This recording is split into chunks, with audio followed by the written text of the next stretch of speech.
Jean-Jacques Rousseau nasceu em Genebra no ano de 1712. Foi um escritor, compositor, teórico político e filósofo. Filho de um artesão relojoeiro, Rousseau cresceu sem a figura da mãe, que faleceu por decorrência de problemas durante o parto. Aos 30 anos, mudou-se para Paris na tentativa de viver como um professor de música, mas acabou mesmo foi enveredando pelos caminhos da filosofia. Rousseau apresentou contribuições originais não somente à filosofia, mas também à pedagogia e à teoria política, influenciando movimentos políticos e intelectuais europeus, como a Revolução Francesa, por exemplo. Viveu no século XVIII, o século das luzes, e iniciou a sua relação com o iluminismo quando foi convidado por Diderot a escrever alguns verbetes sobre música para compor a enciclopédia. Mais tarde, porém, acabou rompendo com Diderot e com outros iluministas devido a divergências teóricas no que cerne a maneira como eles interpretavam a sociedade e a noção de progresso humano na época. Acabou tornando-se um iluminista crítico ao iluminismo, pois ao mesmo tempo que defendia o desenvolvimento da razão e da criticidade, afirmava que o desenvolvimento das ciências por si só não era benéfico ao homem. Para Rousseau, o ser humano ideal é o homem natural, aquele pelo qual era livre, solitário e feliz, sem ganância e sem máscaras. Tudo mudou a partir do momento em que alguém cravou uma estaca no chão e falou: "Esse chão pertence a mim." Nesse momento, tudo se corrompeu. Através desse pensamento, Rousseau formulou a célebre frase: "O homem é bom, mas a sociedade o corrompe." Rousseau, portanto, defendeu a ideia de que era necessário reformar a educação, respeitando a natureza humana, para evitar que o homem fosse degenerado pelas instituições, buscando na criança os laços da virtude original.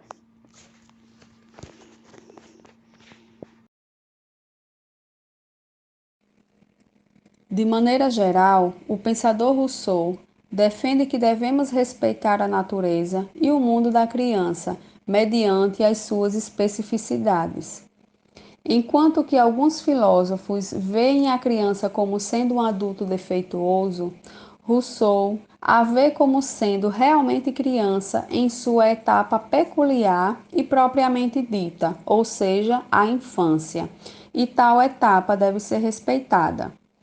Deve-se observar e estudar a criança para compreender como ocorre o seu desenvolvimento, seja ele físico ou cognitivo. Assim, para Rousseau, é na infância que são lançadas as bases para constituir o ser humano, uma vez que educa-se a criança para a humanização, sendo esta dotada de vivacidade. Para Rousseau, a educação infantil é a mais importante, tendo em vista a formação da personalidade da criança e construção da fase adulta. É importante citar que, para Rousseau, a participação da família é extremamente fundamental neste processo de desenvolvimento, tendo em vista a relação afetiva e o vínculo construídos desde seu nascimento. É necessário educar a criança para que ela se desenvolva, possua autonomia e uma liberdade regrada. Ou seja, para ele não seria correto a superproteção, nem mesmo a liberdade desordenada, o que permite que a criança faça o que ela quer.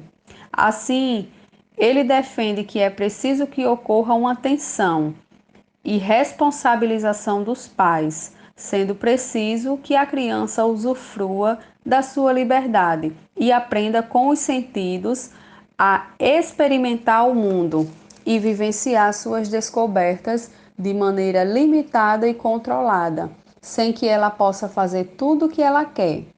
Portanto, o papel dos pais ocorre no sentido de educar e orientar que a criança possa experienciar e vivenciar a sua infância, de maneira que suas descobertas e vivências sejam positivas, vindo a contribuir para o seu desenvolvimento, sabendo-se que, mesmo a criança sendo dependente, ela também precisa de autonomia.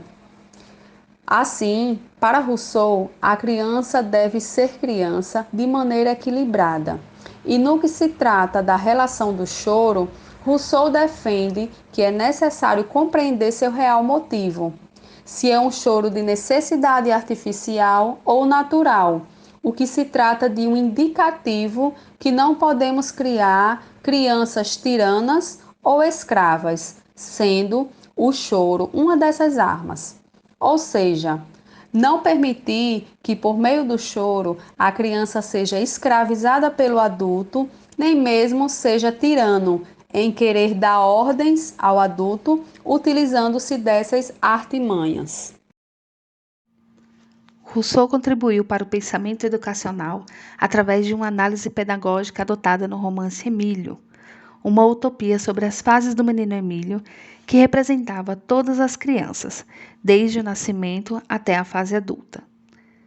Tendo suas bases no romantismo e no iluminismo, sua obra literária criticava severamente a pedagogia jesuíta, que por sua vez era rígida, punitiva, com métodos de decoração disciplinar e que tratava as crianças como mini-adultos. Em Emílio, Jean revela a crença na educação reformadora como ponte para as transformações sociais e se mostra contrário ao elitismo educacional, sendo assim a favor de uma educação não como um privilégio, mas sim como direito de todos. Essa obra é dividida em 5 fases, 5 livros. A primeira fase, que é do nascimento aos 2 anos de idade, segundo o filósofo, é um período de dependência da criança, chamada de dependência natural, onde as necessidades naturais da criança são supridas com o auxílio do responsável. A criança nessa fase comunica-se através do choro e da linguagem corporal. A segunda fase dá-se dos 2 aos 12 anos de idade. Nessa fase, a criança troca o choro pela fala, assim como há um fortalecimento da forma física dela. Rousseau sugere que é importante isolá-la da sociedade, até que a razão cresça e o amor próprio permaneça. A terceira fase, entre 12 e 13 anos de idade, é o período da adolescência, onde as crianças têm um aumento de suas forças e desenvolvimento. Este é o momento de empregar a curiosidade infantil, que consiste no jogo de forças entre o desejo inato de bem-estar e a impossibilidade de contentá-lo plenamente.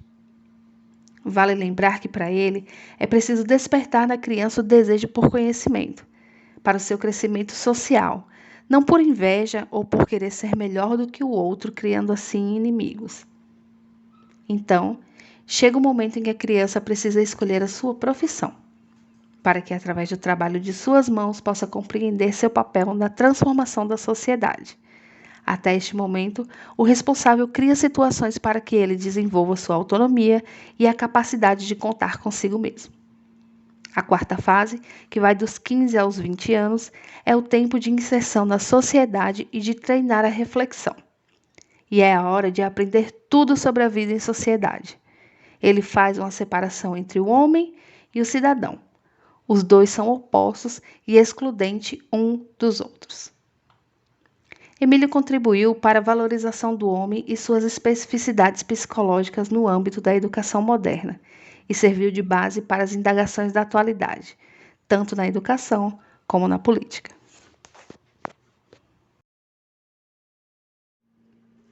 Mesmo sendo uma obra publicada em 1972, Emílio dispõe o status de obra fundadora da educação e pedagogia moderna.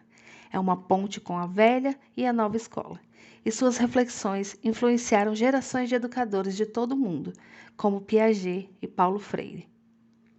Contudo, não podemos deixar de fazer uma crítica ao cenário atual, que muitas das vezes é contrário ao que Rousseau almejava.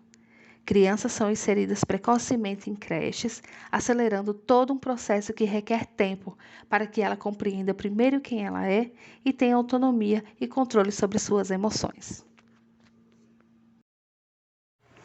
Ao pensar a educação, Rousseau expõe a desigualdade presente em toda a realidade, bem como a necessidade de reconstruir o espaço político, que é possivelmente o mais deteriorado. Para o filósofo, as mudanças na política precisam ser acompanhadas de reformas educacionais, sendo fundamental compreender a teia de relações existente entre todas as coisas, inclusive na prática e na ação da escola, de modo que o ensino não promova a fragmentação dos saberes.